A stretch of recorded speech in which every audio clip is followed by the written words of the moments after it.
Nunca vou esquecer o dia em que meus 2 filhos me colocaram neste asilo e desapareceram.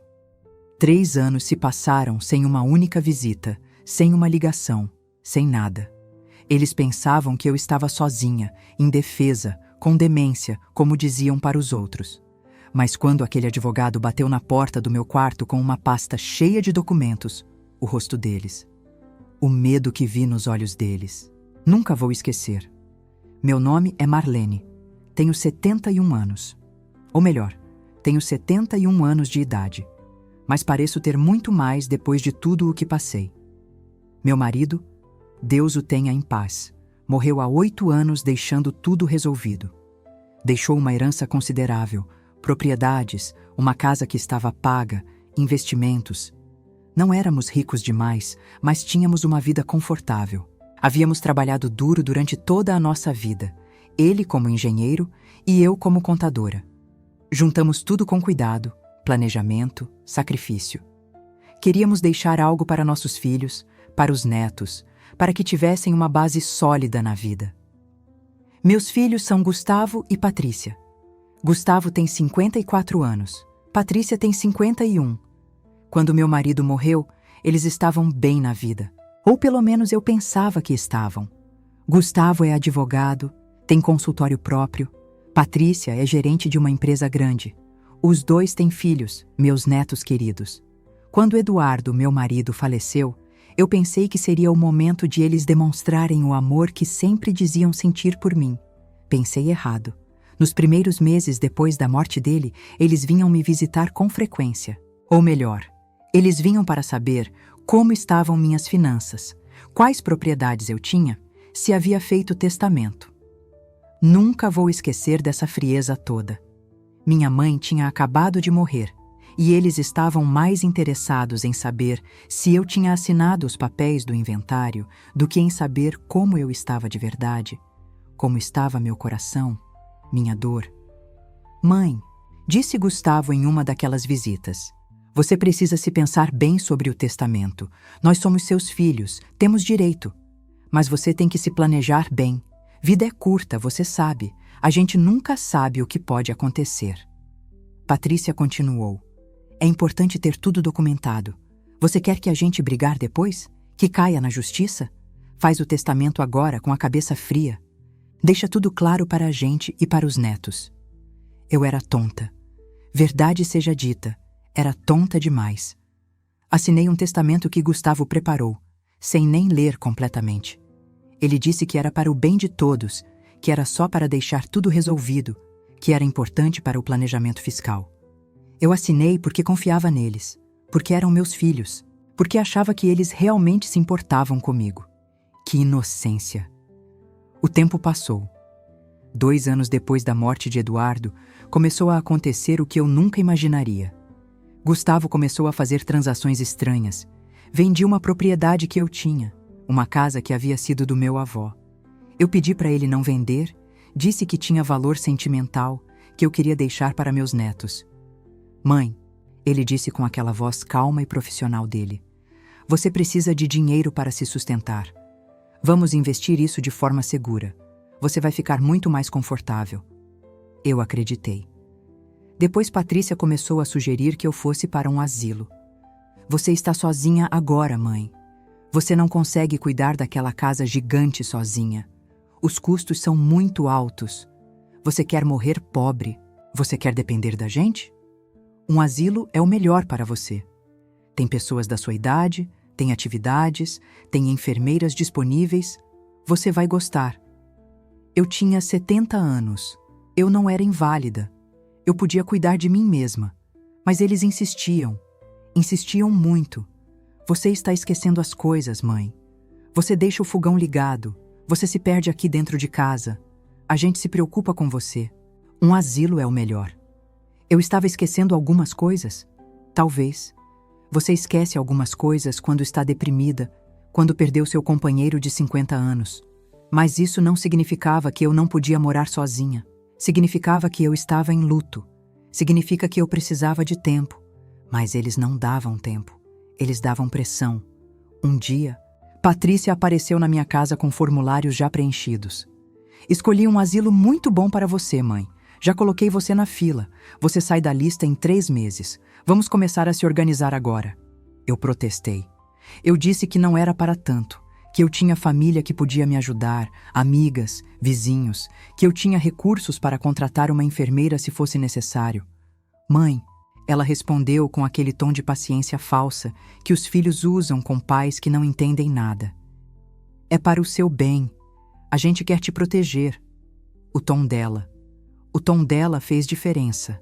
Havia pena ali. Havia desprezo. Havia aquela certeza de que ela sabia o que era melhor para mim e eu era apenas uma mulher velha, incompetente, que não conseguia entender nada. Cheguei ao asilo em um dia frio de março. Eles me deixaram lá no final da tarde. Gustavo deu a mão para entrar no carro. Patrícia me abraçou rapidinho. Aquele abraço de quem está com pressa. Você vai amar aqui, mãe. A gente vem te visitar em breve. Eles nunca vieram. Semanas se tornaram meses. Meses se tornaram anos. No primeiro mês, eu esperava todo dia. Esperava na sala comum, olhando para a porta de entrada, imaginando que eles chegariam para me buscar, que percebessem que estavam cometendo um erro, que compreendessem que eu era capaz de estar sozinha na minha casa. As outras idosas viam isso. Eu via a pena no rosto delas. Seus filhos vêm te visitar? Perguntava Dona Rita, uma senhora que mora no quarto ao lado. Minha filha vem todo domingo, ela dizia, não com felicidade, mas com aquela sensação de que era isso que filhos faziam. Eles visitavam. Meus filhos não visitavam. No segundo mês, eu estava com raiva. Raiva foi uma melhora, de certa forma, porque raiva me mantinha consciente. Raiva me mantinha atenta. Raiva me fez começar a pensar. Comecei a perceber coisas estranhas. A direção do asilo tinha anotações que eu não havia autorizado. Paciente com sinais leves de demência.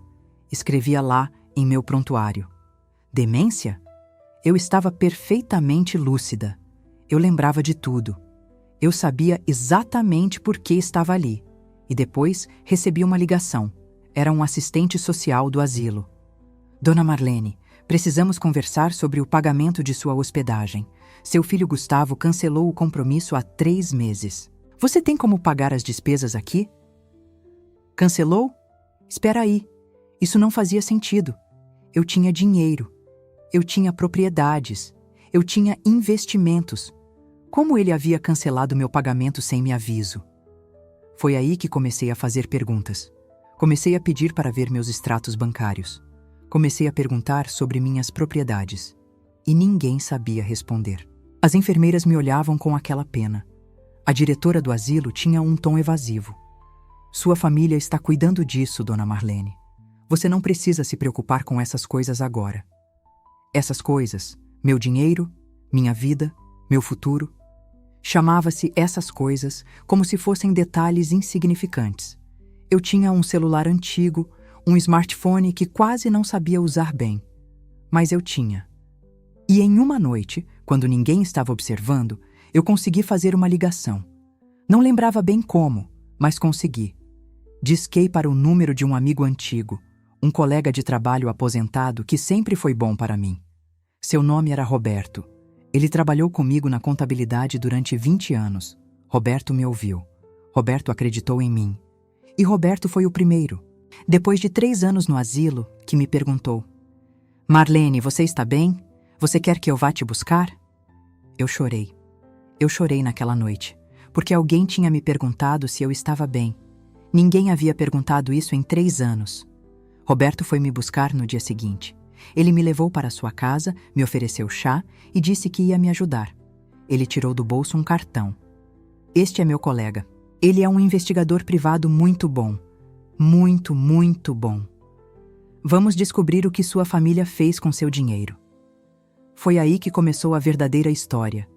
Porque naquele momento, eu não sabia ainda que o pior estava por vir.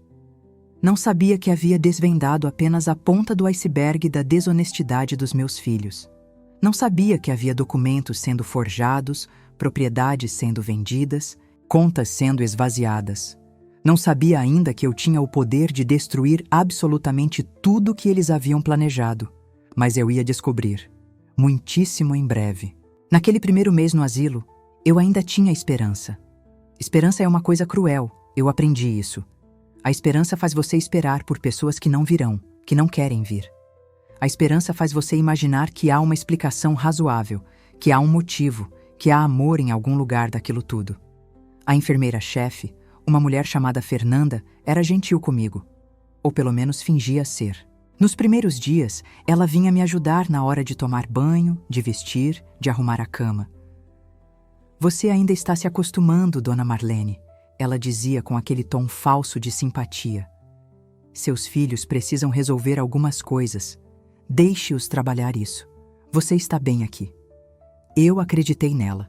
Acreditei que havia coisas para resolver. Que talvez eles estivessem arrumando a casa para eu voltar. Que talvez estivessem processando a venda da propriedade, investindo meu dinheiro em algo melhor para meu futuro. Seus filhos vêm te visitar? Perguntava a dona Rita naquele primeiro mês, do seu jeito ingênuo. Ela era uma mulher de 75 anos, com 3 filhas que visitavam todo fim de semana, que traziam bolinhos, que ficavam segurando sua mão. Dona Rita tinha olhos de quem sentia pena. Eles vêm em breve, eu respondia. Eles estão resolvendo umas coisas. São muito ocupados. No segundo mês, Gustavo apareceu. Apenas Gustavo. Sem Patrícia, sem os filhos. Ele chegou no final da tarde, vestido de terno escuro, com uma pasta de couro sob o braço. Ele parecia incomodado. Incômodo de estar ali, incômodo de me ver. Incômodo em geral. Mãe, ele começou. Senta aqui. Preciso falar com você sobre umas coisas. A gente se sentou na sala comum do asilo. Havia outras idosas ao redor, vendo televisão, brincando com a vida de outras pessoas, porque a vida de ninguém nunca é completamente privada em um asilo. Gustavo colocou a pasta no colo. Essa herança do papai, ele disse, ficou bastante complicada. Os impostos foram muito altos. As propriedades tiveram alguns problemas. Impostos altos? Meu marido havia deixado tudo muito bem planejado. Ele era engenheiro, era organizado, era responsável. Ele tinha consultado com especialistas. Isso não fazia sentido. Qual tipo de problemas? Perguntei. Estruturais? Ele respondeu rapidamente, sem me olhar. A casa tem problemas estruturais. Será que não muda de assunto?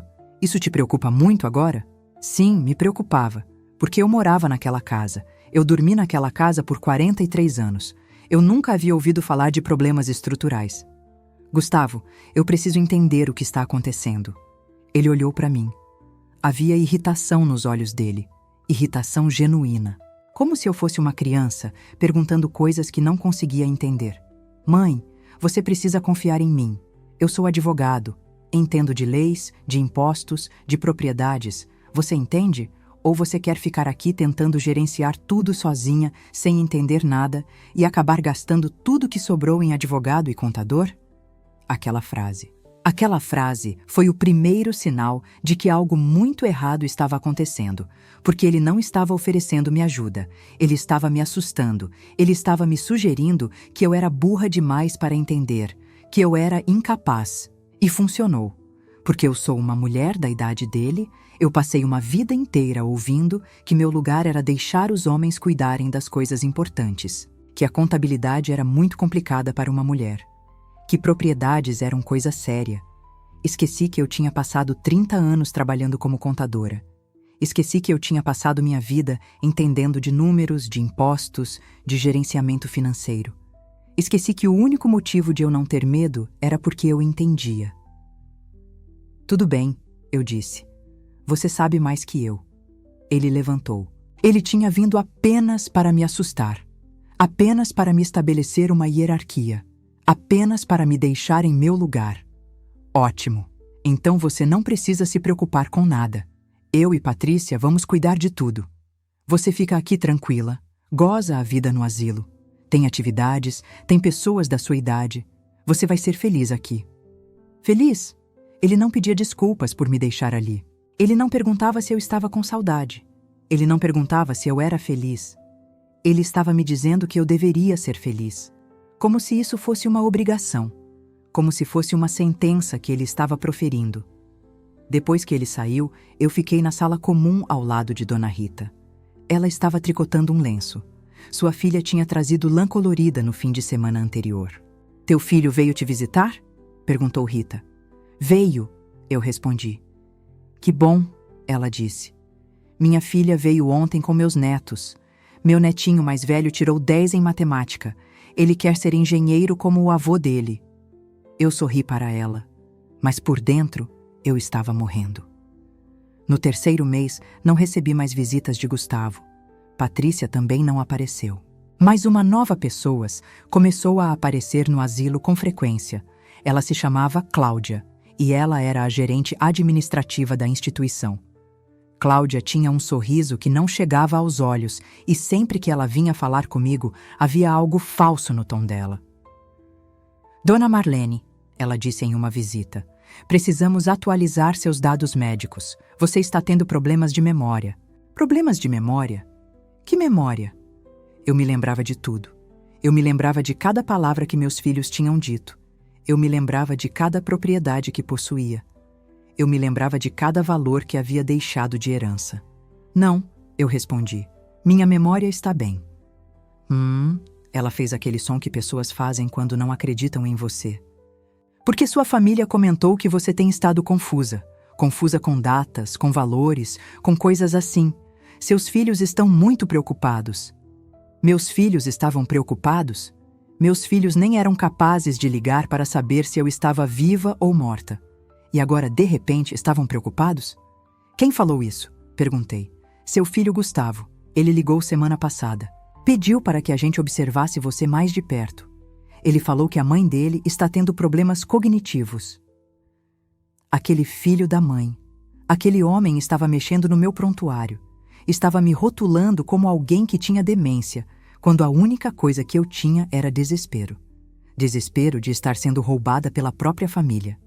"Dona Cláudia", eu disse, tentando manter a voz calma, "eu não tenho nenhum problema cognitivo. E gostaria que você retirasse essa informação do meu prontuário." "Vamos observar melhor", ela respondeu, não se comprometendo em nada, apenas deixando a ameaça pendurada no ar como um machado sobre minha cabeça. Naquela noite, eu não consegui dormir. Eu ficava acordada pensando sobre a propriedade, pensando sobre quanto valor ela tinha, pensando sobre o que Gustavo estava fazendo com o dinheiro, se ele o tinha gasto, se ele o tinha roubado, se ele o tinha escondido em alguma conta que eu não conseguia acessar. Pensei em ligar para Patrícia, mas para dizer o quê? Ela provavelmente sabia de tudo. Ela era minha filha. Ela também era culpada. Eles dois haviam combinado isso. Então, quando Dona Rita me perguntou, naquele terceiro mês, se eu tinha falado com meus filhos, eu menti pela primeira vez. "Sim", eu disse. "Eles vêm me visitar todas as semanas." Ela sorriu para mim com aquela bondade que idosos têm, a bondade de quem já sofreu bastante e reconhece o sofrimento em outro. "Que bom", ela disse. "Que bom que você tem família." Mas no quarto mês as coisas ficaram muito piores. Muito pior mesmo. Uma enfermeira chamada Susan veio me encontrar enquanto eu estava sentada no jardim do asilo. Era um dia ensolarado e eu estava vendo as flores, tentando não pensar em nada. Mas a vida não nos permite não pensar em nada, especialmente quando há dor. "Dona Marlene", ela sussurrou, "você precisa assinar um documento para mim." "Que documento?", se perguntei. "Seu filho disse que você precisa. É para liberar as contas bancárias dele como procurador. É para que ele possa pagar as despesas daqui, as despesas do asilo. Está muito atrasado." Meu coração acelerou. Contas bancárias? Procurador? Eu não havia autorizado nada disso. E Gustavo nunca tinha me pedido. Ele tinha simplesmente ligado para o asilo e pedido para que alguém colocasse a caneta na minha mão. "Não vou assinar", eu disse. "Mas, Dona Marlene", Susan respondeu, e havia ameaça na voz dela agora. "Sem isso, a gente vai ter que pedir para você deixar o asilo. Você sabe que as contas precisam ser pagas. Onde você vai dormir? Onde você vai ficar?" Ameaça, humilhação, coação, tudo junto, tudo ao mesmo tempo. Eu assinou, porque uma mulher sozinha, sem família, em um asilo, sem lugar para ir, assina o que lhe colocam na frente. Naquela noite, após assinar, eu chorei. Chorei como não havia chorado desde a morte de Eduardo. Chorei porque compreendi que havia entregado completamente minha vida nas mãos de pessoas que queriam me destruir. Chorei porque havia confiado nos meus filhos, e confiança é a coisa mais perigosa que uma pessoa pode ter. Dona Rita, ao me ouvir chorando, veio para meu quarto. Ela se sentou na minha cama, pegou na minha mão e não disse nada, porque às vezes não há palavras. Há apenas o silêncio de alguém que entende. O silêncio de alguém que já sofreu. Vai ficar bem, ela sussurrou. Eu sei que não parece que vai ficar bem agora, mas vai ficar. Confie em mim. Deus não deixa a gente sofrer para sempre sem razão. Eu gostaria de ter acreditado em Deus naquele momento, mas tudo que eu acreditava era em traição. O 5º mês foi quando comecei a perceber que havia algo ainda mais sinistro acontecendo. Não era apenas roubo. Não era apenas abandono. Havia um plano minuciosamente arquitetado para me desaparecer da minha própria vida. Tudo começou quando Cláudia apareceu novamente. Dessa vez, ela trouxe 2 outros funcionários do asilo. Um homem que se identificou como Dr. Marcelo, um psicólogo, e uma mulher chamada Fernanda, que era assistente social. Dona Marlene, Cláudia disse, com aquele sorriso que nunca chegava aos olhos. Precisamos fazer uma avaliação psicológica. É protocolo. Nada demais. Eu sabia que era mais que isso. Eu sentia na medula óssea. Mas o que eu podia fazer? Recusar? Em um asilo, recusar significa estar criando problemas. Significa estar dando motivos para que achem que você realmente é louca. O Dr. Marcelo fez perguntas estranhas. Ele me perguntou qual era a data. Eu respondi corretamente. Ele me perguntou qual era o nome do presidente. Eu respondi. Ele me perguntou se eu sabia onde estava. Eu respondi. Cada resposta era perfeita. Cada resposta provia que minha mente estava clara, intacta, funcionando perfeitamente. Ótimo, ele disse, escrevendo coisas em um papel. Você está muito lúcida. Mas depois ele perguntou. Você acha que sua família está conspirando contra você? Você acha que as pessoas aqui estão roubando suas coisas? Aquela pergunta foi o pontapé inicial. Porque se eu respondesse sim, ele iria escrever no relatório que eu tinha paranoia, que eu tinha ideias delirantes, que eu era uma mulher confusa e assustada, vendo conspirações onde não havia. E se eu respondesse não, eu estaria negando a realidade que eu vivia. Meus filhos deixaram de vir me visitar sem explicação. Eu respondi cuidadosamente. E meu dinheiro está desaparecendo. Isso não é paranoia. Isso são fatos. Dr. Marcelo anotou algo. Seu rosto não mudou de expressão. Depois que ele saiu, Fernanda, a assistente social, veio conversar comigo. Ela era a mais perigosa de todas, porque ela fingia empatia. Ela se sentou perto de mim, pegou na minha mão. Dona Marlene, você está bem? Você está feliz aqui no asilo? Não, eu respondi. Não estou feliz. Eu quero ir para casa. Eu quero falar com meus filhos. Eu quero entender por que eles me abandonaram. Seus filhos não a abandonaram, ela disse suavemente. Eles estão muito preocupados com você. Eles me ligaram ontem. Eles falaram que você está tendo momentos de confusão, que você está reclamando que eles roubaram seu dinheiro, que você está tendo ideias estranhas. Ideias estranhas. A ideia estranha era pensar que seus filhos a amavam. Tudo mais era lógica pura. Eu não estou confusa, eu disse, e minha voz era firme. Sei exatamente o que está acontecendo. Tudo bem, ela respondeu, com aquele tom que as pessoas usam com crianças pequenas e pessoas que consideram mentalmente instáveis. Tudo bem. Não vamos discutir isso agora. Você precisa descansar. Descansar. Sempre descansar. Como se dormir pudesse resolver o fato de eu estar sendo roubada, humilhada e trancada em um lugar onde ninguém acreditava em mim. Aquela noite, Dona Rita veio conversar comigo. Ela trazia 2 xícaras de chá que havia feito escondido da cozinha. A gente se sentou na varanda do asilo, onde não havia câmeras, ou pelo menos eu esperava que não houvesse. Rita, eu disse, você acredita em mim? Você acredita que meus filhos estão me roubando? Ela ficou em silêncio por muito tempo. Bebeu seu chá lentamente, depois respondeu. Marlene, eu acredito em você porque você é a pessoa mais lúcida aqui dentro. Porque você sabe exatamente o que diz. Porque seus olhos não mentem. Mas nem todo mundo vai acreditar. As pessoas vão ver uma velha reclamando de seus filhos e vão achar que você está amargada, que você está senil, que você está inventando histórias. Então, o que eu faço? Perguntei, e havia desespero na minha voz. Você precisa de provas. Ela respondeu. Você precisa de alguém de fora daqui. Alguém que não trabalhe neste asilo. Alguém que você possa confiar. Provas. Eu precisava de provas. Mas como obter provas quando você está praticamente presa em um asilo? Como obter provas quando sua família controla seu acesso a informações? No 6º mês, aconteceu o incidente com meu celular. Eu tinha um celular antigo, um Samsung simples que havia herdado de Patrícia. Ela havia me dado como presentinho para que eu pudesse ligar para ela se precisasse. Nunca mais ela havia atendido uma ligação minha. Nesse dia, eu estava tentando acessar meu e-mail, tentando encontrar alguma prova documentada de transferências bancárias, quando Susan, a enfermeira, apareceu. Dona Marlene, você não deveria estar usando isso. É perigoso. Você pode cair. Você pode se machucar. Não vou cair, eu respondi. Estou apenas tentando. Deixa aqui, ela disse, estendendo a mão. Não, eu recusei. Susan chamou Cláudia.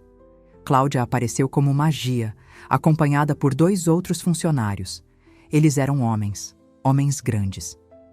Dona Marlene, Cláudia disse, com aquela voz calma que as pessoas usam antes de fazer algo terrível. Você precisa nos dar o celular. É protocolo.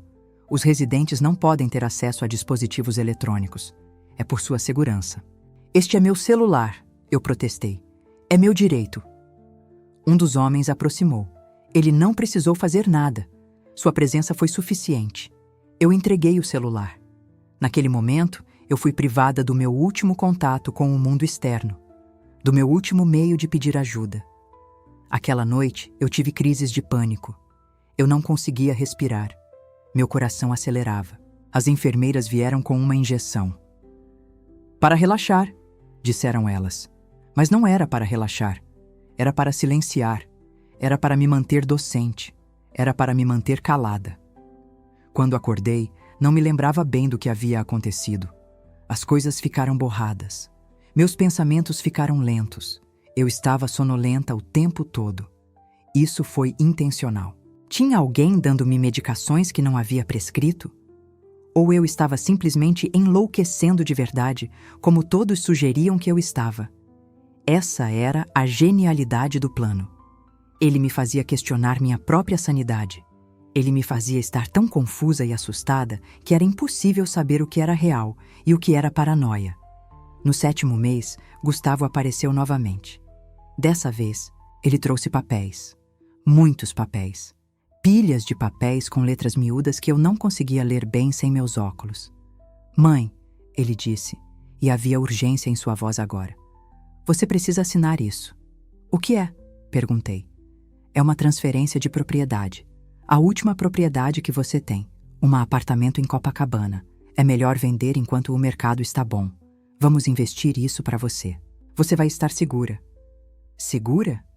Eu não estava segura em lugar nenhum, mas eu era fraca. Eu era velha. Eu estava sendo medicada sem saber. Eu estava sozinha. Eu assinei. Depois que Gustavo saiu, eu fui para meu quarto e chorei em silêncio. Porque às vezes o choro é tudo que você tem. Às vezes é a única forma de resistência que uma mulher velha tem contra um mundo que quer silenciá-la. Dona Rita veio me procurar naquela noite. Ela não perguntou se eu estava bem. Ela sabia que eu não estava. Ela apenas se sentou perto de mim e tricotou. Ela tricotava enquanto eu chorava. Porque às vezes a companhia silenciosa é mais valiosa que qualquer palavra de conforto. Eu vou sair daqui, Eu sussurrei para ela. De alguma forma, eu vou sair daqui e vou contar a verdade sobre eles. Você vai, ela respondeu, sem levantar os olhos do seu tricô. Mulheres como você não desistem. Mulheres como você encontram um jeito. Mas naquele momento, eu não conseguia imaginar como. Eu era uma mulher de 70 anos, sozinha, sem dinheiro, sem liberdade, sem ninguém que acreditasse em mim. Ainda não sabia que o jeito estava vindo. Que em poucas semanas, uma voz conhecida iria me chamar pelo nome. Uma voz que eu não ouvia há 3 anos. Uma voz que seria minha salvação. O 8º mês começou como qualquer outro dia no asilo. Eu acordei, tomei meu café da manhã, que tinha gosto de papelão, assisti um pouco de televisão e fiz o que fazia todos os dias, esperar que nada de ruim acontecesse. Eu havia aprendido a ser invisível. Havia aprendido a não fazer perguntas. Havia aprendido a tomar a medicação que me colocavam na mão sem reclamar. Havia aprendido a ser o tipo de idosa que os funcionários gostam, quieta, obediente, fácil de controlar. Quando Cláudia apareceu na porta da minha sala de estar, meu coração disparou. Mas ela não estava vindo me assediar. Ela estava vindo me avisar. Dona Marlene, você tem visita? Ela disse, com um tom que sugeria que ela gostaria muito que eu não tivesse. Visita? Eu não esperava visita. Ninguém me visitava. Meus filhos sumiam fazia meses. Meus netos nunca vieram. Meus amigos haviam desistido de tentar entrar em contato comigo meses atrás. Eu segui Cláudia até a sala de visitas. Era uma sala pequena, com sofás gastos, paredes bege e aquele cheiro de desinfetante que tira o ar de qualquer lugar. Sentado em um dos sofás estava um homem que eu reconheci, mas levou alguns segundos para meu cérebro lembrar de quem era. Roberto. Roberto, meu colega de trabalho de 20 anos atrás. Roberto, que havia me conhecido quando eu tinha 50 anos e ele tinha 45. Roberto, que sempre foi gentil comigo nos corredores da contabilidade. Roberto, que havia aposentado e desaparecido de minha vida como todas as pessoas que não são família costumam fazer. Mas Roberto estava aqui, e havia preocupação genuína no seu rosto.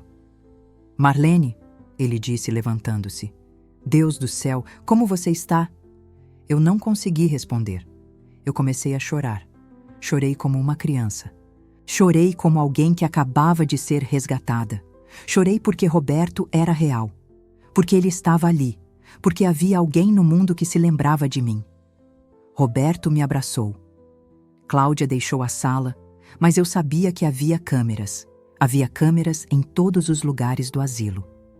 Havia sempre alguém observando. Como você me encontrou? Eu perguntei entre lágrimas. Uma amiga minha trabalha no banco. Roberto explicou, se sentando novamente e puxando uma cadeira para que eu me sentasse também. Ela notou atividades estranhas na sua conta. Transferências grandes, venda de propriedades, tudo autorizado por você, segundo os registros. Mas ela conhece você de vista. Você não parecia ser o tipo de pessoa que faria essas coisas. Ela me ligou. Você é uma das únicas pessoas que ela conhecia de contato. Eles estão roubando de mim. Eu sussurrei, olhando ao redor para ter certeza de que ninguém estava ouvindo. Meus filhos. Eles estão roubando tudo que eu tenho. Eu sei, Roberto respondeu, e havia raiva contida em sua voz. Eu já descobri. Marlene, você saiu dessa casa há 8 meses. Você era uma mulher independente, saudável. E agora, você está aqui, em um asilo, e seus filhos estão liquidando toda a sua herança. Isso é crime, é estelionato, é abuso de idoso. 8 meses. Parecia 8 anos. Parecia que havia passado 8 vidas inteiras naquele asilo. O que posso fazer? Perguntei. Como posso provar? Eles têm documentos, eles têm assinaturas, eles têm de tudo. Você não assinou a maior parte desses documentos conscientemente, Roberto disse, inclinando-se para a frente. E eu posso provar. Porque eu sou seu colega de profissão, Marlene. Nós dois trabalhamos com números por 30 anos. Eu vejo o padrão aqui. Eu vejo exatamente o que seus filhos fizeram. E isso não é apenas roubo. Isso é planejamento criminal. Eles sabiam o que estavam fazendo. Mas quem vai acreditar? Perguntei.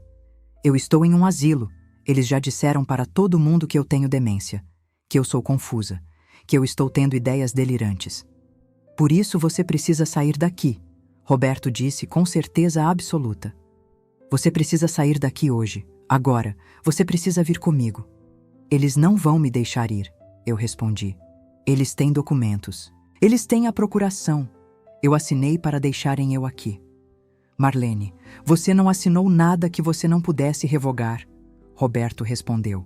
E havia autoridade em sua voz, a autoridade de alguém que havia passado 30 anos entendendo de documentos e leis. E mais importante, você é uma mulher adulta e saudável. Você tem o direito de sair daqui se quiser. Eles não podem te prender aqui. Naquele momento, eu percebi que ninguém nunca tinha me dito isso. Ninguém nunca tinha me dito que eu tinha o direito de deixar o asilo. Ninguém nunca tinha me dito que eu era livre. Você vai fazer isso? Roberto perguntou. Você vai sair comigo agora? Eu hesitei. Apenas por um segundo. Porque depois de 8 meses, sendo dita que eu era incapaz, fraca, confusa, deixar que outro homem decidisse por mim parecia familiar. Parecia seguro. Parecia ser o que eu estava acostumada a fazer. Mas depois, eu lembrei de Dona Rita. Lembrei dela tricotando em silêncio enquanto eu chorava. Lembrei dela dizendo: mulheres como você não desistem. Sim, eu disse. Sim, vou sair com você. Roberto levantou-se. Venha, vamos pegar suas coisas. Você tem tudo o que precisa. Tudo o que eu precisava? Eu não tinha nada. Não tinha dinheiro. Não tinha documentos. Não tinha nada além de uma muda de roupas e 8 meses de humilhação. Eu preciso falar com Dona Rita, eu disse. Minha amiga, aqui no asilo. Eu não posso partir sem me despedir. Roberto concordou. A gente saiu da sala de visitas. Cláudia estava na recepção, observando. Seu rosto ficou pálido quando ela nos viu juntos, caminhando em direção aos quartos. Dona Marlene, onde você vai? Ela perguntou, levantando-se. Eu vou sair, eu respondi, e minha voz era calma. Este é meu colega de trabalho. Eu estou indo com ele. Você não pode simplesmente sair, Cláudia protestou. Você precisa avisar com antecedência. Você precisa de documentação. Não preciso de nada, eu interrompi, e havia força em minha voz que eu não reconhecia. Eu sou uma mulher adulta. Eu tenho o direito de deixar este lugar, e você não pode me impedir. Cláudia ficou em silêncio, porque ela sabia que eu tinha razão, porque ela sabia que se ela tentasse me deter, aquilo seria sequestro. Quando cheguei ao quarto de Dona Rita, ela estava sentada em sua cama, tricotando como sempre.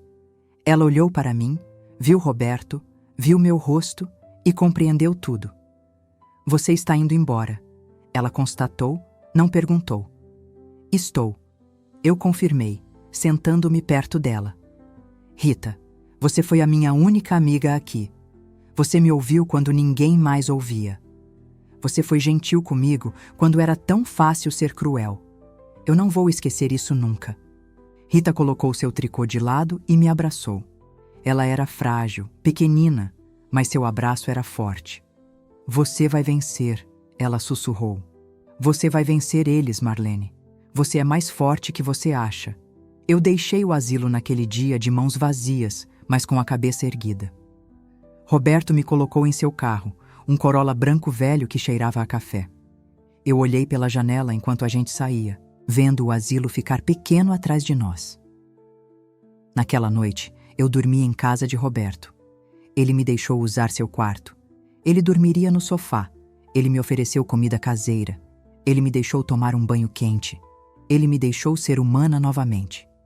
E no dia seguinte, Roberto me levou a um escritório de advocacia. Não era o escritório de Gustavo.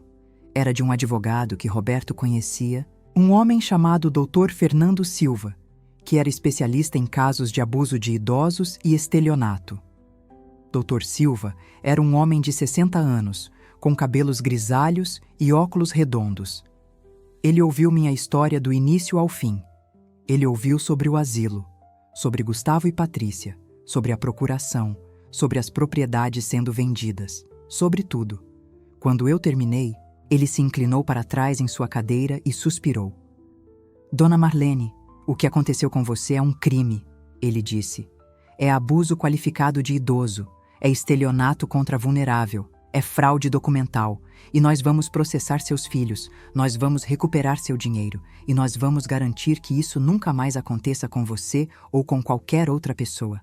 Naquele momento, eu comecei a perceber que havia esperança, que havia justiça, que havia um caminho para frente que não passava por humilhação ou resignação. Quanto vai custar? Perguntei, porque mesmo em meu desespero, eu entendia de dinheiro. Eu entendia que a advocacia era cara. Você vai pagar com a recuperação, Dr. Silva respondeu. Nós vamos ganhar essa ação, eu tenho certeza. E quando ganharmos, você vai ter dinheiro para pagar meus honorários e ainda vai sobrar muito para você viver sua vida com dignidade. Roberto estava sentado ao meu lado durante toda essa conversa. Ao final, ele colocou sua mão na minha. Você não está mais sozinha, ele disse. E naquele momento, tudo mudou. Porque eu não era mais uma velha confusa em um asilo. Eu era Marlene. Eu era uma mulher que havia trabalhado por 30 anos. Eu era uma mulher que havia enfrentado a morte de seu marido. Eu era uma mulher que podia contar. Eu era uma mulher que podia lutar. Os próximos 3 meses foram um borrão de reuniões, documentos e investigações. Dr. Silva era implacável. Ele tinha contratado um investigador particular, um homem chamado Paulo, que tinha uma rede de contatos que ia de bancos a cartórios. Paulo foi atrás de cada transferência, de cada assinatura, de cada movimento financeiro que Gustavo e Patrícia haviam feito. O que ele descobriu foi ainda pior do que eu imaginava. Eles não apenas estavam vendendo minhas propriedades, eles estavam tirando empréstimos em meu nome. Eles estavam abrindo contas de crédito em meu nome. Eles estavam usando o meu CPF para transações que não tinham nada a ver comigo. Era fraude em larga escala. Era roubo sistêmico e premeditado. Gustavo tinha vendido a casa em Copacabana por 2 milhões de reais. Não havia visto 1 centavo disso. Patrícia tinha liquidado minhas ações. Elas valiam 850 mil reais. Desapareceram. Em total, eles haviam conseguido acesso a quase 3 milhões de reais. Apenas 200 mil permaneciam em contas que eu conseguia acessar. Quando o Dr. Silva me mostrou os números, eu fiquei em silêncio por muito tempo. Porque não era apenas sobre dinheiro. Dinheiro é apenas dinheiro. Era sobre a intenção. Era sobre o fato de que meus filhos haviam planejado isso desde o início, desde o dia que meu marido morreu. Eles sabiam? Perguntei a Dr. Silva. Sabiam, ele confirmou. Seu filho Gustavo, como advogado, sabia exatamente o que estava fazendo. As assinaturas forjadas em alguns documentos, a procuração que você não assinou conscientemente, a colocação de você em um asilo sob alegações falsas de demência. Tudo isso foi planejado. Planejado. A palavra ecoou em minha mente como um sino fúnebre. Naquela noite, em casa de Roberto, eu chorei. Mas era um choro diferente dos outros. Era um choro de raiva. Era um choro de alguém que finalmente havia compreendido a profundidade da traição.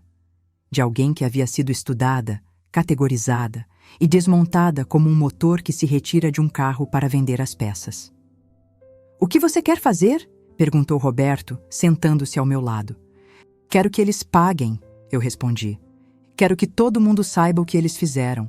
Quero que eles entendam o que é ser humilhado, abandonado, roubado. Tudo bem, Roberto disse. E nós vamos fazer isso. Mas primeiro, nós vamos fazer isso de forma legal. Nós vamos deixar o sistema funcionar. E depois, se você quiser, nós vamos contar sua história para o mundo. Doutor, Silva começou a preparar a ação judicial. Ele entrou em contato com Gustavo e Patrícia através de seus advogados. Porque, é claro, eles tinham advogados. Eles tinham os melhores advogados que o dinheiro que roubaram de mim podia comprar. A primeira resposta veio de Gustavo. Ele queria conversar comigo pessoalmente. Queria esclarecer as coisas. Dr. Silva não queria que eu fosse, mas eu insisti, porque eu precisava vê-lo. Precisava vê-lo nos olhos e ouvir o que ele tinha a dizer. Marcamos uma reunião no escritório de Dr. Silva. Seria apenas eu, Gustavo e 2 advogados. Roberto ficaria na sala ao lado, pronto para intervir se necessário. Quando Gustavo entrou, eu mal o reconheci. Ele parecia ter envelhecido 10 anos. Seus olhos eram diferentes. Havia medo neles. Mãe, ele começou, e sua voz era fraca. Você não pode fazer isso. Você não pode me processar. Eu sou seu filho. Você é o homem que me deixou em um asilo com denúncias falsas de demência. Eu respondi, e minha voz era firme. Você é o homem que roubou meu dinheiro. Você é o homem que falsificou documentos. Você deixou de ser meu filho no momento em que decidiu fazer essas coisas. Mãe, eu fiz tudo isso por você, ele protestou, e havia desespero em sua voz. Tudo que fiz foi para proteger você, para garantir que você tivesse cuidados adequados, para que você não ficasse sozinha. Você me colocou em um asilo com denúncias falsas. Eu interrompi, minha voz elevando-se. Você me medicou sem meu consentimento. Você me isolou do mundo. Você me roubou. Isso não é proteção, Gustavo. Isso é abuso. Isso é crime. Gustavo olhou para seus advogados. Eles encolheram os ombros. Havia pouco que eles poderiam fazer aqui. Se você retirar a ação, Gustavo ofereceu, eu prometo devolver tudo, com juros, com tudo que você quiser. Apenas, por favor, não faça isso. Não destrua sua própria família por causa de dinheiro. Aquela frase, não destrua sua própria família, como se eu fosse a vilã da história, como se eu fosse a que estava fazendo algo de errado. Minha família me destruiu, eu disse calmamente. Destruíram a honra de meu marido. Destruíram a confiança que depositei em vocês. Destruíram minha vida. E agora você quer me culpar por isso? Não é culpa, Gustavo respondeu, e havia lágrimas em seus olhos agora. É apenas. É complicado. Patrícia e eu, nós temos dívidas. Nós temos problemas financeiros. Nós precisávamos. Você precisava, eu ecoei. Você precisava. E qual era meu preço? Qual era meu valor na sua equação? Um asilo? Humilhação? 3 anos isolada de tudo que eu conhecia? Ele não respondeu, porque não havia resposta que justificasse isso. A reunião terminou sem acordo. Gustavo saiu com seu rosto pálido como gesso. Seus advogados seguiram-no silenciosamente. Dr. Silva olhou para mim. Você quer continuar? Quero, eu respondi. Nos meses seguintes, a ação avançou. Documentos foram apresentados. Testemunhas foram chamadas. Uma das enfermeiras do asilo, Susan, aquela que havia me coagido a assinar documentos, foi depostar sob pressão e admitiu que havia sido instruída por Gustavo a agir desta forma. O doutor Marcelo, o psicólogo que havia realizado a avaliação, revelou que sua análise havia sido enviesada, que ele havia sido informado de antemão sobre problemas cognitivos que ele deveria procurar. O banco começou a investigar as transferências. Descobriram que muitas delas não tinham assinatura verificada, que muitas delas eram fraude. A polícia abriu uma investigação criminal em paralelo à ação civil. 3 meses depois do início do processo, Dr. Silva me chamou em seu escritório com uma expressão que eu não conseguia ler. Marlene, ele disse, Gustavo quer fazer um acordo real desta vez. Que tipo de acordo? Perguntei. Ele quer confessar, quer devolver todo o dinheiro, quer aceitar a culpa. Em troca, ele está pedindo que você não vá adiante com a ação criminal, que você permita que isso seja resolvido apenas na esfera civil. Eu fiquei em silêncio por muito tempo. E Patrícia? Perguntei. Patrícia está fugindo. Seu advogado nos informou que ela deixou o país. Ela está em Portugal. Ela quer vender tudo o que ela tem aqui para juntar fundos para se estabelecer lá. Nós vamos seguir com a ação criminal contra ela. Você vai receber os frutos dessa ação em algum ponto no futuro, mas pode levar anos. Gustavo confessaria.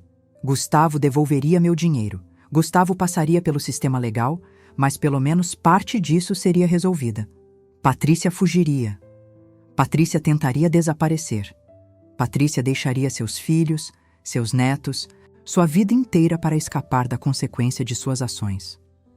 Aceite o acordo, eu disse a Dr. Silva, mas quero uma condição. Qual? Perguntou ele. Quero que Gustavo escreva uma confissão, completa, explicando tudo o que ele fez, por que fez, como planejou tudo. E quero que isso seja público. Quero que todos os seus colegas advogados vejam. Quero que todos saibam o que ele é capaz de fazer. Dr. Silva sorriu. Isso pode ser arranjado. Uma semana depois, recebi uma cópia dessa confissão. Gustavo havia escrito 20 páginas explicando cada passo do roubo. Explicando como ele e Patrícia haviam planejado tudo desde a morte de Eduardo. Explicando como eles haviam colocado denúncias falsas no asilo. Explicando como eles haviam falsificado documentos. Explicando como ele havia instruído funcionários do asilo a me medicarem sem meu consentimento. Era uma confissão que destruiria sua carreira. Era uma confissão que destruiria sua reputação. E era exatamente o que eu precisava. A história vazou. De alguma forma, eu tenho minhas suspeitas de quem fez isso e o nome dele é Dr. Fernando Silva. A confissão chegou à mídia. Os jornais a pegaram. Os canais de televisão a pegaram. Em poucos dias, minha história estava em todos os lugares. A história de uma mulher que havia sido abandonada por seus filhos, roubada, colocada em um asilo com denúncias falsas de demência e que havia se recuperado para vencer eles no tribunal. Meu telefone começou a tocar. Eram jornalistas querendo entrevistas. Eram produtoras de televisão querendo fazer documentários. Eram advogados oferecendo suas representações. Muito tarde eu já tinha a melhor. Mas havia também algo mais. Havia mensagens de outras pessoas, de outras mulheres, de outros filhos, de pessoas que haviam vivido situações parecidas, que havia tantas histórias como a minha, que havia tantas Marlenes sendo abandonadas, roubadas, humilhadas por suas próprias famílias. Dona Rita me chamou uma semana depois que a história vazou. Ela havia visto meu nome nos jornais. Ela havia reconhecido minha história. Ela ligou para Dr. Silva e ele me passou o número dela. Marlene, ela disse ao telefone, e eu pude ouvir o sorriso em sua voz. Você venceu mesmo. Nós vencemos, eu corrigi. Você foi meu anjo naquele lugar. Não, ela respondeu. Você foi meu. Você me mostrou que mulheres não precisam desistir. Você me mostrou que há sempre esperança. Eu vou sair daqui também. Não sei como ainda, mas vou. Naquele momento, eu prometi a mim mesma que ia ajudá-la, que ia tirar Dona Rita daquele asilo também, que ia transformar minha história em ação. E eu fiz. 6 meses depois da confissão de Gustavo vazar, a sentença chegou. O juiz foi claro em suas palavras. Gustavo seria condenado por estelionato contra vulnerável, fraude documental, abuso de idoso e falsificação de documentos. Ele receberia uma sentença de 8 anos de prisão, com possibilidade de recurso. Além disso, ele seria obrigado a devolver cada centavo que havia roubado de mim, com juros de 10% ao ano desde a data das transferências. O valor total, 2 milhões de reais. Gustavo pediu apelação. Seus advogados tentaram tudo. Argumentaram que ele havia sofrido pressão financeira. Argumentaram que ele havia tido problemas psicológicos. Argumentaram que ele era um bom homem que havia cometido um erro terrível. Nenhum argumento funcionou. Quando recebi a notícia, não senti alegria. Senti alívio. Porque finalmente havia justiça, havia punição, havia consequência. Mas havia também tristeza. Porque meu filho estava indo para a prisão. Porque seu filho, meu neto, teria que viver sabendo que seu pai era um criminoso. Porque minha filha havia fugido para Portugal e provavelmente nunca voltaria. A família estava destruída. Meu testamento havia se tornado irrelevante porque não havia mais nada para deixar para eles, além de raiva e decepção. Gustavo cumpriu a sentença. Ele entrou na prisão de Bangu em um dia frio de julho. Eu não fui vê-lo. Não tinha razão para ir. Nosso relacionamento havia terminado muito antes disso. Mas eu fiz algo que surpreendeu até a mim mesma. Eu criei um fundo. Com uma parte da indenização que recebi, Criei um fundo para proteger idosos contra abuso familiar. O fundo oferecia assessoria jurídica gratuita para idosos que suspeitavam que estavam sendo explorados por familiares. Oferecia abrigo para aqueles que precisavam sair de situações perigosas. Oferecia educação para as pessoas reconhecerem os sinais de abuso. Eu o chamei de Fundo Marlene. Dona Rita foi uma das primeiras a se beneficiar dele. Com a ajuda de advogados pagos pelo fundo, Rita conseguiu sair do asilo. Seus netos, que haviam ficado do lado dela enquanto seus filhos a negligenciavam, conseguiram a guarda dela. Ela agora mora com eles, tricotando, contando histórias, vivendo com dignidade. Ela vem me visitar todo mês. A gente toma chá, conversamos, e ela sempre me diz a mesma coisa. Você salvou minha vida, Marlene. Você salvou a minha, eu respondo. Roberto, meu colega antigo, tornou-se meu amigo mais próximo. Ele me ajuda a gerenciar o fundo. Ele me aconselha sobre investimentos. E mais importante, ele simplesmente está ali. Ele me escuta. Ele acredita em mim. Ele me trata como um ser humano, não como um problema a ser resolvido. Você deveria escrever um livro. Ele me sugeriu uma noite enquanto a gente tomava vinho em meu apartamento novo, comprado com meu próprio dinheiro, recebido de volta. Um livro? Eu ri. Roberto, eu sou uma velha que foi roubada por seus filhos. Não há livro nisso. Ah, sim, ele respondeu. Há uma história de resiliência. Há uma história de uma mulher que foi derrubada e se levantou. Há uma história que pode ajudar outras mulheres. Há um livro que precisa ser escrito. Eu estava considerando isso quando, 6 meses depois, recebi uma ligação. Era Gustavo. Ele havia sido liberado da prisão em regime de liberdade condicional após cumprir metade de sua sentença. Seu advogado havia conseguido uma redução. Ele queria conversar comigo. Eu não queria vê-lo. Dr. Silva, que se tornou mais um amigo que um advogado, me aconselhou contra isso. Mas eu decidi que precisava. Porque havia uma questão sem resposta. Havia uma pergunta que eu precisava fazer. Nos encontramos em um café em Copacabana. Um lugar público. Um lugar onde outras pessoas podiam nos ver. Porque eu não confio nele. Porque eu aprendera a nunca confiar completamente em ninguém. Gustavo parecia envelhecido. A prisão o havia marcado. Seus cabelos ficaram mais grisalhos. Suas mãos tremiam. Seus olhos não tinham mais aquela frieza que eu reconhecia. Mãe, ele começou e chorava. Eu sinto muito. Eu sinto muito por tudo. Eu não consigo acreditar no que eu fiz. Eu não respondi. Eu apenas o observei. Eu perdi tudo, ele continuou. Minha carreira, minha reputação, meu relacionamento com meus filhos. Eles não falam comigo. Minha ex-esposa diz que eles entendem que o avô deles era um criminoso. Como eu posso viver com isso? Como você pode viver com isso? Eu repeti, e havia gelo em minha voz. Gustavo, eu passei 3 anos em um asilo. 3 anos sendo medicada sem meu consentimento. 3 anos acreditando que eu era louca. Como você acha que eu vivi com isso? Eu não posso pedir desculpas suficientes, ele disse. Não há desculpas suficientes, mas eu quero tentar.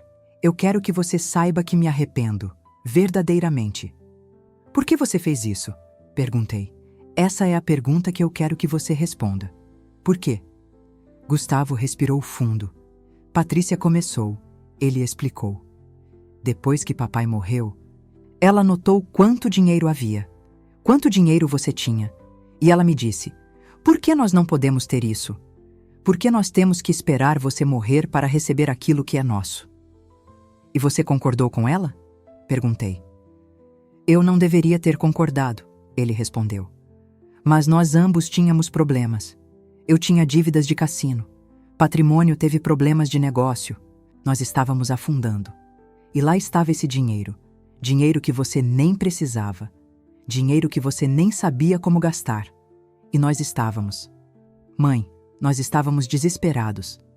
Dinheiro que eu nem precisava. Dinheiro que eu nem sabia como gastar.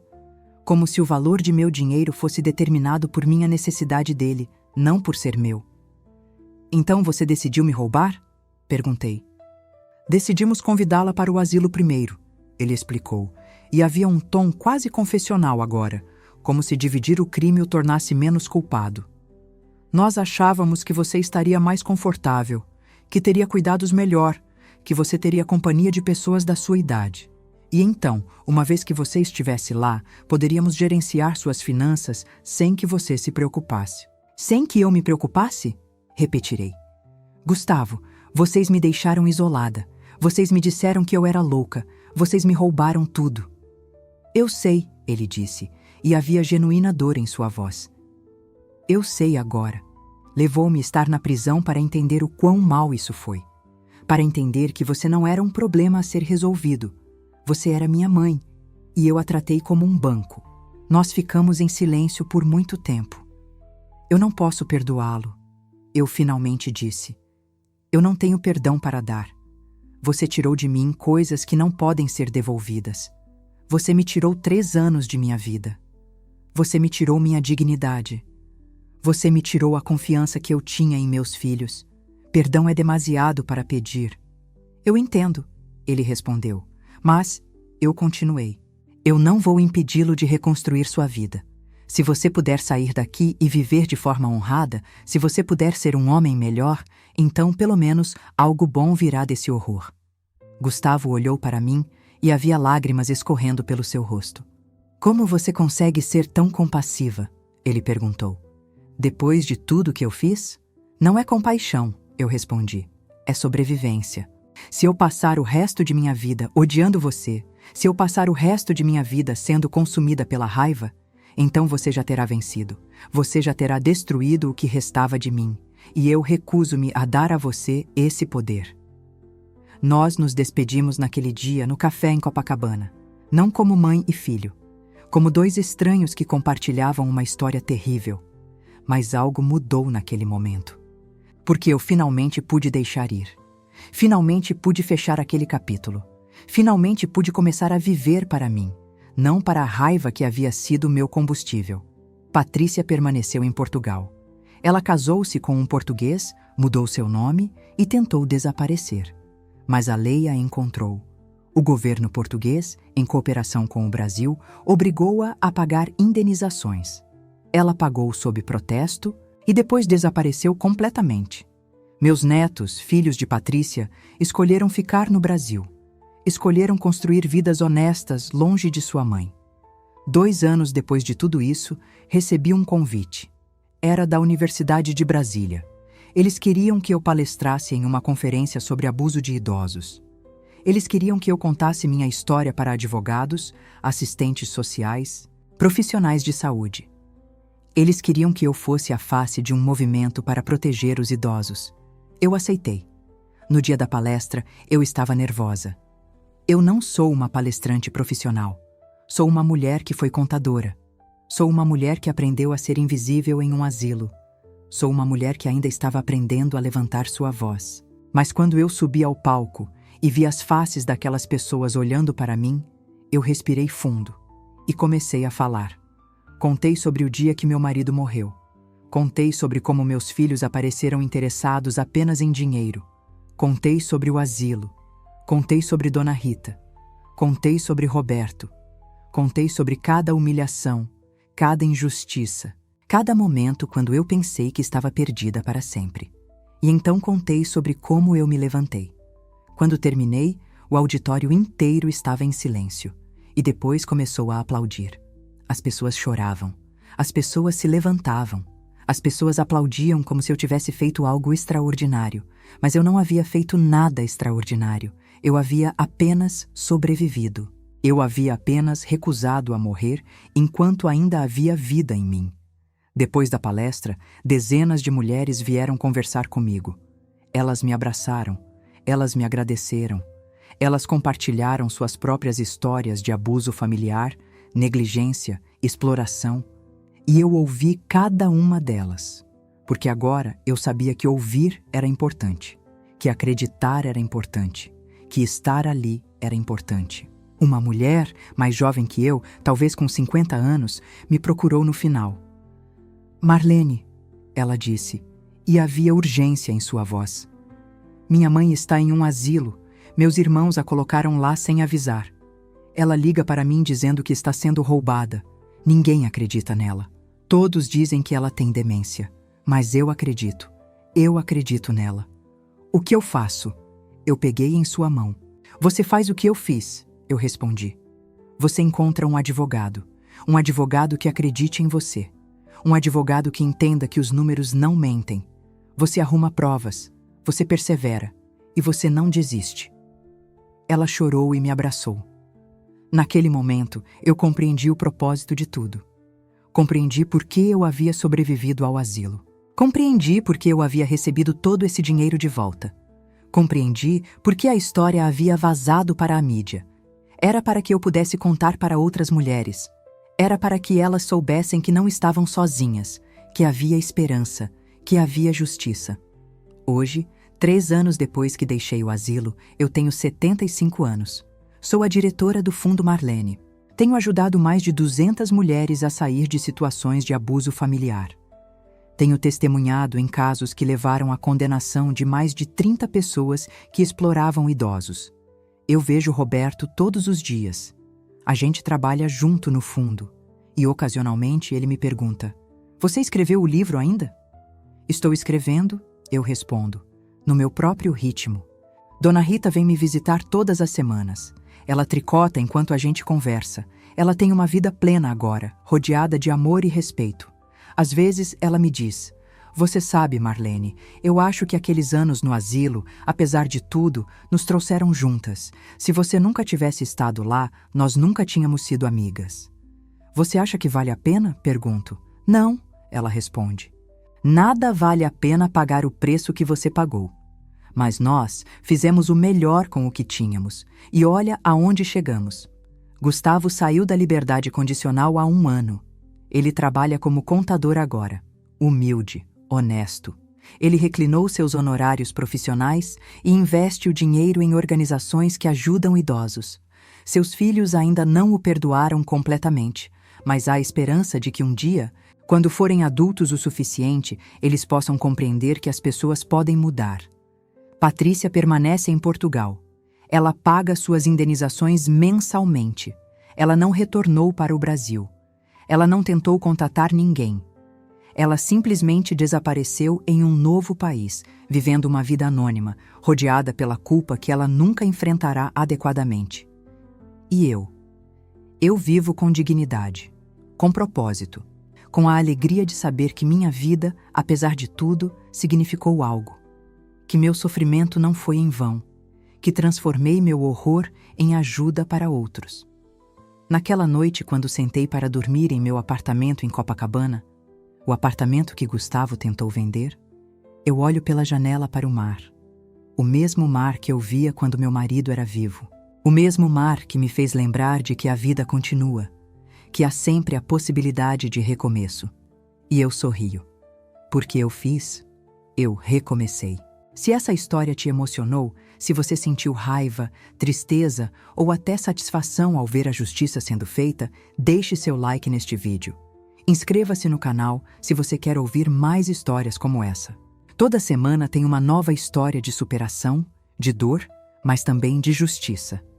E ative o sininho para não perder nenhum vídeo. Assim você recebe notificação sempre que eu postar uma nova história. Até a próxima história. Que Deus abençoe vocês.